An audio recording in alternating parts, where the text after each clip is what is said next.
Hello mga mami! So first time nga ni Isa mag-swimming, dapat nga nung 1 year old pa lang siya kaso nagkaroon siya ng eczema flare-up kaya nga di nga muna namin siya pinag-swimming kasi nga baka lumala. So ngayon nga na 16-month-old na siya, ito nga unang try nga nila mag-swimming ni Ate Ada niya. Siyempre mas excited si Ate Ada kasi finally hindi na siya mag-isa sa pool at hindi na rin siya mag-aabala maghanap ng kalaro kasi andyan na nga yung baby brother niya. Grabe ang saya din pala pag dalawa anak no kasi kung kami nga ni hubby partner sila din magka-partner sa lahat ng bagay.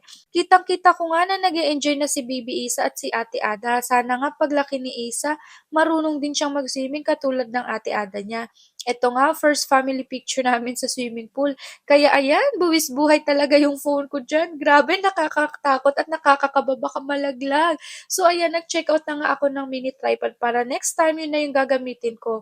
Ang ganda din nga ng panahon ngayon kasi mainit pero hindi tirik yung araw kasi natatabunan siya ng mga clouds. Habang nag enjoy nga sila, inaabangan ko muna yung order namin sa Grab na mang inasal kasi nagugutom na nga rin ako. Nakakatuwa nga kasi kahit nagbasa na ako ng muka, hindi pa rin natatanggal tong lip tint ko kaya di halatang maputla.